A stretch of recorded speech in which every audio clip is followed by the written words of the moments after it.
Hi, my name is Marianne Lynn, and this is a conclusion to the post in which I put on about the high school teacher from Patterson, New Jersey, who is now retired, and is talking about the crap that the kids would pull in school.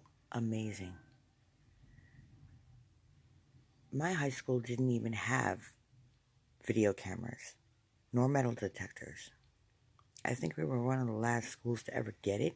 It was way after I graduated in 1990, quote unquote graduated. But, yeah, when I did cooperative education, or co-op as we would call it, you went to school one week, and you went to work the other. Your attendance was part of your grade, your work performance was part of your grade. You were sent on a proper job interview. They arranged it with companies that had this program, which was in the New York City public school system, in which they were willing to take on-job training students who had the correct performance that the school saw fit in order to come to their companies and fill in temporary positions with the possibility of even being hired on permanent post-graduation. My first interview was for American Express in the World Financial District. I got dressed to the nines, just like you would see all the others do, just like I saw my sister do when she worked in New York City. When I was younger, before high school, grade school, a little bit of middle school, come Christmas and spring vacation, I would go and take a trip with my sister to the city to be like a little shadow with her at work on a slow day. That would be like a Good Friday. Or, like 2 days before Christmas Eve or so. We would already be out of school on vacation, but it would be pretty dead in the office and the markets would shut down early, so there wasn't that much going on at my sister's work that she couldn't bring me. We would ride the express bus for 2 hours. She'd take her snooze. I'm seeing all these professionals, these adults, like we all used to see, wearing their fedoras and their top hats and their raincoats and carrying their briefcases with their umbrella and their dress shoes and a suit and tie. Women wearing pantyhose with sneakers because you didn't want to wear your heels out. You didn't want to ruin them, number one. And you were already walking in them 8 hours a day as it was. You don't want to be walking on concrete in high heels. So you'd be carrying a shopping bag with it. You'd have your purse with you, your tokens, you'd ride the subway, all this. That's how I was raised. I was raised to use the public transportation system of all of New York City. The majority of it was in Staten Island, very suburban. But parts of it, we'd go to Manhattan, sometimes we'd go see my cousins up in Queens, all the way up in Queens, North Queens. And that was a lot of train rides, and you got to transfer, and does this line connect to that one? But yeah, the old metal tokens with the solid center, almost looking like a coined yen, but without the hole, looking like a donut, it was filled in. Or the old bus passes. You get on the M71, you put in those tokens. Or if you're on the Staten Island Rapid, you pay the conductor. You never had any of these pass cards and shit and, prepaid crap. The bridge was $1.50 to go over the Verrazano Narrows, and we bitched about it then. It was getting expensive. Roads were always under construction. What else has changed? But those to me are the good old days. Okay? Beautiful memories.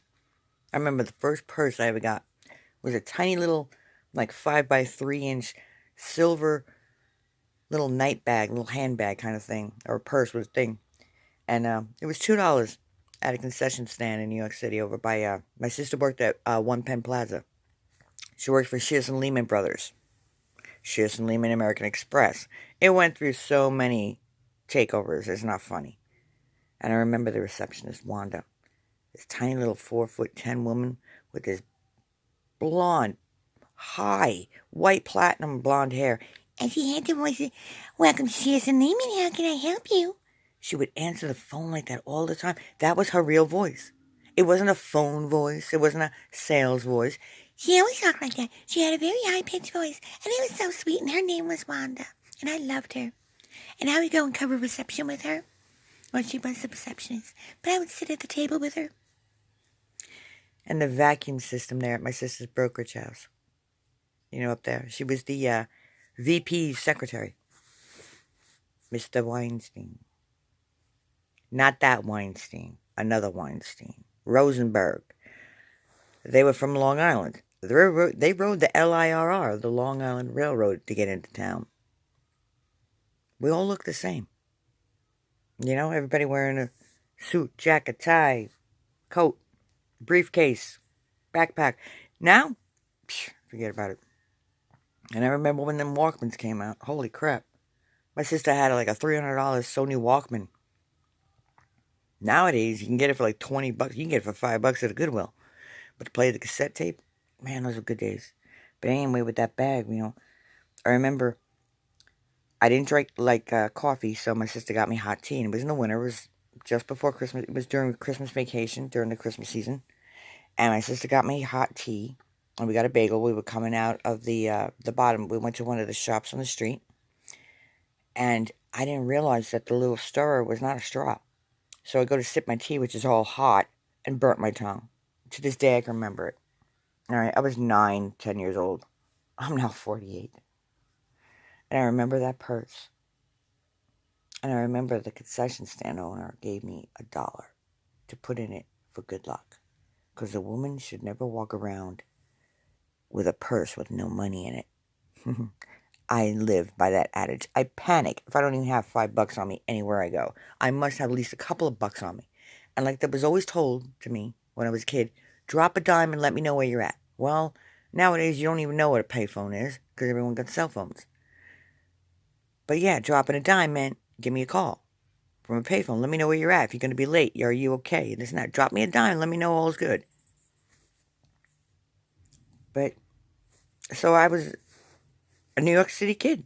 You know, I may have lived in the burbs, but my family worked in Manhattan. And I was taught how to use the bus system, the train system, how to read a map. This is where I learned those things. My sister.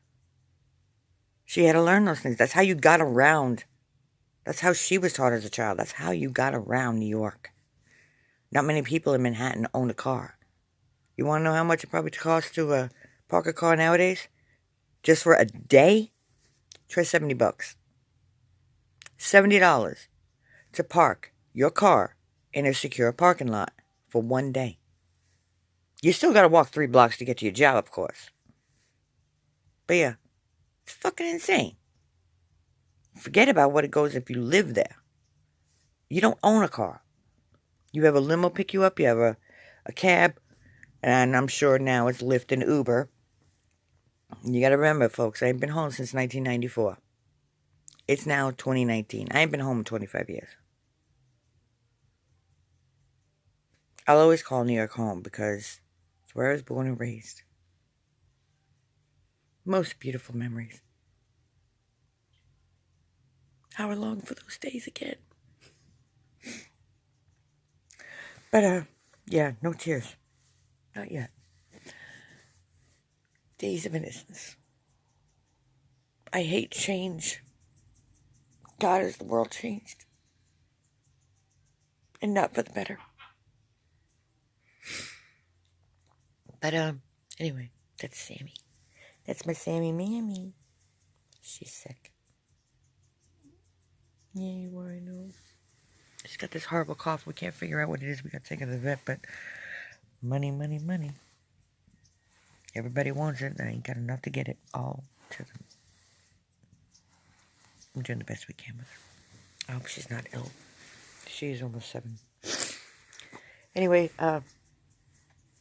so yeah, I go on this interview at American Express. I didn't get it. My second interview was for Bank of California International, in which I did get it. And when I remember the leader, the head of the co-op program, Mrs. Breyer, and my best friend Sherry was in it too. Mrs. Breyer is a bitch. But now as an adult, I can see why she was. She was a teacher who was business-oriented, had a job to do, and our performance relied on her having a job the next year. That's what she was. That's what all teachers are looked at. How are you performing because of the actions of your students? So that's like hoping that someone else is going to do a good job so that you can keep your job. That's a tough spot to be in. A very tough spot. I don't know how they do it to this day. I commend them.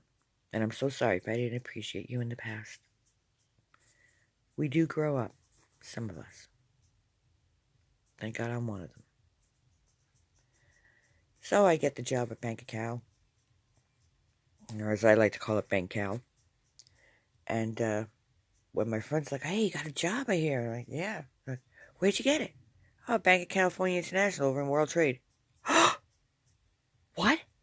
You got in the World Trade? You lucky bitch. I'm on the floor of the fucking stock exchange and it sucks. I hate it. Oh, I'm a receptionist over at J.P. Morgan Chase in this like shitty little building. I thought I was going to go to a big fancy building instead of it's one of their sub offices. And all the ladies there are bitches. Yeah, you can tell those were one of the glitters. You know, those chicks who like disco music and guys who like marinate themselves in Jacquard Noir. Their hair 20 foot high. Critters only wore 10 feet high. Okay? And you could bounce a quarter off our hair. That's how much Aquanet hairspray we'd use. We actually did that once. This chick that was all punk. She shaved the center and the sides of her hair. Took a large chunk going from her front along, if you trace back to your ear. And had all of that. She had black roots with blonde hair. It stood up 10 inches high. And she had so much mousse and hairspray in her hair, we literally would bounce quarters off this chick's head. It was like playing quarters without the alcohol. It was funny as shit. If we could get it through her hair, we won all the money that fell. It was great. It was great. And so anyway, there I'm working at Bank Cal, and guess what? Now I'm doing like I'd seen my sister do all those years, like I'd seen everybody do every day as I passed the train station going to high school. I'm dressing in the sneakers with the socks and the pantyhose, the dress, the nice overcoat, a bag with my dress shoes in it, my food or whatever, a nice purse, makeup, done to the nines. I looked like an adult. I carried myself like an adult, even though I was an 18-year-old young lady. I was held back in the 8th grade. That's why my age was a year older than those in my graduating class. So, yeah, I was an adult. I was a kid in an adult's world. What happened after work? I was still a kid in an adult's world. I went to my first bar, the Blarney Stone, at the bottom of Broadway, just after Battery Park. And right up the street would be the Postal Service, one of their houses. Oh, man. I used to drink something called Red Devil. Triple Sec, Jack Daniels, 2 other things, and Grenadine with 7-Up. And we'd mix it. And oh, fuck, man. Put it this way. I was 6 stops before the south end of the island on the Staten Island Rapid Transit train. St. George is the first one, always all the way up at the northern tip. If you look at a map of the SIRT of Staten Island, New York, I lived in Huguenot. And I left St. George because I was connected from the ferry. I rode that train 2.5 full trips before they could finally wake my ass up off that train. And before that, I went and left Manhattan, went to Staten Island, back to Manhattan, and back to Staten Island on the ferry before I woke up. No one could wake me up. I was that shit-faced drunk. The next day, I was puking red, like I thought I was bleeding in my gut. I had a hangover for 2 days. My brother-in-law laughed his ass off at me. He said, that's what you get. You think you're a big girl now? You're going to play by the big girl rules. Yeah. Red Devil. Or Red Death. It was a drink that was pertaining to that bar only. It was a specialty. But yeah. We had the Christmas party. I was only there for a couple of weeks. My second week working there. I got hired December 12th, 1989. That was the day of my interview and hire. The second week I was attending there as a work, because don't forget, every other week I'm going to work. Other weeks off of work, I'm going to school, because I still got to keep up my studies. But both performances in both places equals my full grade. My second week, and I got coworkers, some of them are from Staten Island. And one of them was Mary Lou, and I was Mary Ann, so we, right off, she took me under her wing. And we would go to the Blarney Stone after work. And I'm like, I gotta go home. I'm not gonna get in. I don't have an ID. They're like, girl, the way you look, they don't ID nobody. There's no kids that come here. This is a business bar. If you're in the attire and you're with us, you're good. And sure shit enough. I walk in, hey, my darling, how you doing today? Irishman from Ireland in the Blarney Stone. Fucking A. And I'm an Irish girl in a fucking Irish bar in Lower Manhattan, hanging with these adults, getting shit-faced drunk, and I'm only fucking 18. Yo. Hi, everyone. To all my other friends that I would hang out with. Yeah, y'all tuna fish in a can. I'm up here with the sharks. Okay? You could never get into a bar. You don't know how to act. You don't know how to dress. You don't even have the kind of clothes you need to get in there to look like everybody else. I've known the game since I was 10. I've known exactly what the working world for adults was like in Manhattan. I saw it every day my sister got ready for work. It's where I learned my time management. Although these days, it doesn't quite show that.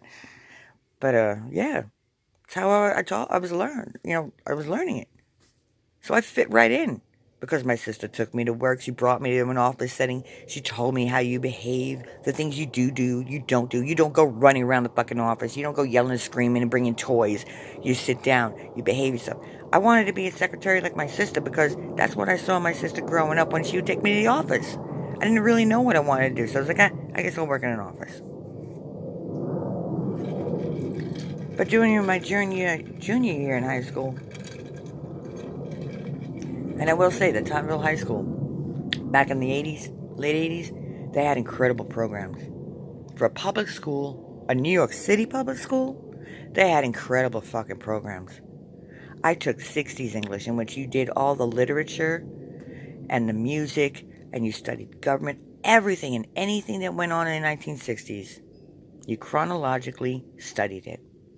And that was my second semester. Our school year went from September to June. It was right after Labor Day to about the last week of June. You'd have Christmas break and the spring break. Right after you come back from Christmas break, you would have your finals. That was January. And in February, you would start your second semester. So they were both 4 months long, each semester. In semester 1 of junior year, I took Holocaust English. Some of you may know that I have met Elie Wiesel. Not Wiesel or Weasel. It's Wiesel. Elie Wiesel. He is the author of the true biography called Night. He was a child Holocaust survivor. He and his wife. He lost the rest of his family. He came to speak to our class. I have touched the tattoo of a Holocaust survivor, and I've never been so moved. We all cried. A bunch of 16-year-olds in a classroom who are like, oh, Mr. Popular. And he's sobbing in the corner, hearing this man speak, because he too was Jewish. Another one, an Italian, upset because his people had done some of these things to other Jews in Italy and was ashamed. Yet he's got girls draped all over him come lunch period, recess, They got images to keep up, high school. It's all about image and freaking what brand are you wearing? What do you got? Daddy buying you a new car? Or are you getting an old beater? Do you have to work after school, or do you get to go home to cookies and milk? Do you even get to go home to anybody, or are you a latchkey kid? I was a latchkey kid. Everybody was at work. My dad died when I was 7.5. At age 8, the following school year, after my sister got a job finally, I was letting myself in at 3:25 p.m. every day to no one. And my sister wouldn't get home till 6:30. I was a latchkey kid. Made myself lunch, did my chores when I wanted to, did my homework when I wanted to. I didn't have enticing teachers. You gotta make shit exciting. I had a teacher in American History junior year, Mr. Cacavo. He was the fucking shit, man. He was the bomb. Of course, I was always late for first period class, which they always scheduled me in his first period class, because why? Rosanna Dana. Roseanne Passalacqua.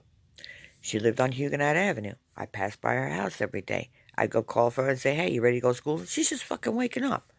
Next thing you know, I'm 20 minutes late for class because I'm waiting on Rosie to try to get her stupid hair to curl because she's too fucking lazy to set an alarm.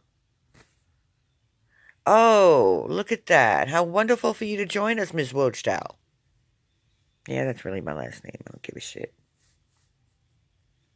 Y'all ain't figured it out now. Christ.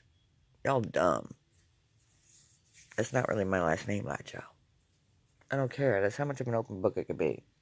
I have nothing to hide. So if you're a douchebag watcher and you're watching this, touche me, said pussycat. Huh? Taputsa sa hielo. Remutsa. So fucking thick, ain't you? Anyway. High school was told to me by my sister that they would be the best years of your life. That was when I was in 8th grade, choosing what classes I wanted to take as electives for Tottenville, the same school both my sister and brother, who are 15 and 11 years older than I, graduated from. That's how long that school has been there. We had almost 4,000 students in our school. Almost 1,000 students per grade. Oh, my favorite Metallica song. Die by my hand. I creep across the land. Killing firstborn man. I'm creeping death. Fuck yeah. God, I love that song. For hell, man will kill while they do not know. Anyway. Yeah, singing's not my forte. Not right now. I just woke up a little while ago. Anyway. Yeah, but the worst thing we did in high school? A butterfly knife. Okay? We didn't even come to school with switchblades. Those were for the big boys, the gangsters. I think in my senior year, there was one stupid kid caught with cocaine. Dealing. But basically, we just dealt weed. Wasn't that big a deal. Not compared to today, but then it was big. And the security guards? We had this one, Al. He was like maybe 5'2". And he always wore red socks. And he was like, hey, ladies. And we'd see his socks and stuff. And we'd be like, oh, so sexy. Oh, Al, I love you. And we'd hug him and stuff. And he was a sweet man. He wasn't a pervert. He was a sweet man. When you were fucking up, he called you out. When you were kind of screwing up a little bit, he treated you like, hey, you know better. Get the class, huh? Don't make me. And he was an Italian. Thin, pencil-thin mustache. A little salt and pepper. A little bit of a muffin top. But he was a sweet man. I feel for those security guards now. The shit they had to deal with. Nobody ever brought a gun to school. No one stabbed anybody. Yeah, there'd be fights. But we wouldn't have gangs of people go roaming around looking for them. Why? Because our mamas and papas would whoop our ass if we cut out that many classes. Now, provided that I wasn't growing up severely poor like maybe they did in Patterson, New Jersey, at Patterson High School, I was by no means rich. But my sister sacrificed, and they made choices, and they made the right choices. I had a roof over my head, food down my throat, clothing on my back, and a family who loved me. And that's all that mattered then. Our fear? A nuke going off. How many of you remember diving under a desk during a nuke drill? I remember it. You don't have those no more. Now you got school shooting drills. What the fuck? What the hell? I remember I had to go to a gymnastics meet in my junior year, and I had to go to New Utrecht, Brooklyn, Utrecht High School, which was in a poor neighborhood. Ugly uniforms, green and white. We were purple and white, but I I remember this one girl. She was the top of their team, and I was better than her. And I wasn't that great. I was not that great. I was no double backflip off the bar like Mary Casal. Hell no. Or Gloria, her sister. They were incredible. They went to Nova Gymnastics. But yeah. And they tried so hard. And I felt bad for them because they had a dream just like me. They had a desire to be better. But it just wasn't provided for them because the neighborhood they lived in, what their parents could afford, and the thing is that their school could afford. Do you know that Tottenville High School in the 80s and 90s have 7 PSAL championships in girls gymnastics? That's Public School Athletic League. City champions, meaning in all of New York City, which has how many high schools? We were the fucking best 7 times in a decade. We kicked ass. We had the best gym. We had 2 uneven bar sets. We had men's rings. We didn't have a trampoline. And we did have the men's hard foam wrestling mat. And below that was gym floor, like basketball gym floor. That's what we tumbled on. That's why my joints and shit are all fucked up to this day. You try tumbling on that. I got no cartilage in my wrist, basically. I can't even do a handstand to this day. My joints are too fucked up. All that pounding, man. That's some hard-ass floor. I bet you a gymnast now, not even Shawn Johnson, not even Simone Biles could tumble on that floor and pull a double without hurting herself. To this day, and this is a girl who did a triple, okay? Not just off the bars, but off the beam and on the fucking floor. The first time a woman's ever done a triple back, triple twisting somersault. And I bet you that girl couldn't even pull off a double back, no twist, on the floor that I tumbled on in high school. Nowadays, yeah, our school's improved. Athletic field is much, much bigger than what it used to be. I don't have my high school year in Brook no more. I'd show you some pictures, man. But we used to hang out at the circle. It was for the shot put practice field of, track and field. It was a concrete circle, and it had like a 20-foot high, long chain link fence. And someone had cut that fence long, long ago. And that's where all the critters hung out. Because it was right there at the sidewalk, the edge of the corner of the yard. Ooh, we got jets flying in it. Wow, on a Sunday. They're really taking off today. Must have another exercise coming up that they're going for. Usually on Sundays they don't run. And anyway, somebody cut that fence, and it led right to the woods in which we would run into to go cut classes, go get high, go fool around, or whatever we were doing. And granted, we weren't the best behaved kids, but we didn't go mugging people. We sure as shit didn't bring anything worse than a butterfly knife to school, if anything. We didn't sell coke. We didn't even do coke. We didn't do any of that, and we fucking sure as hell never brought a gun to school.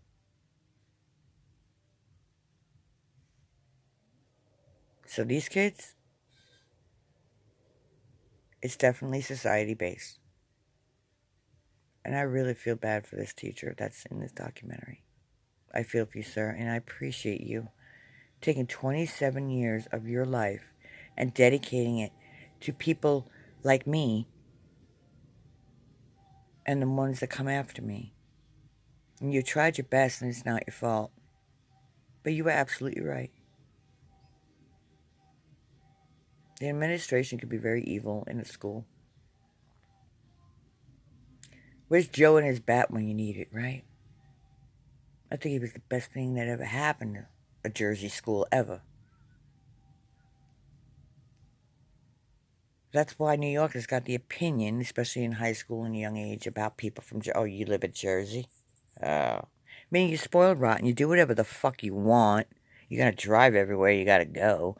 As opposed to us, it's like, yeah, we get to do what I want. We get to do what we want, but we get consequences. We get our asses whooped if we get busted. Oh, and I don't need no fucking car. Just hop on the bus. So, high school was the best years of my life.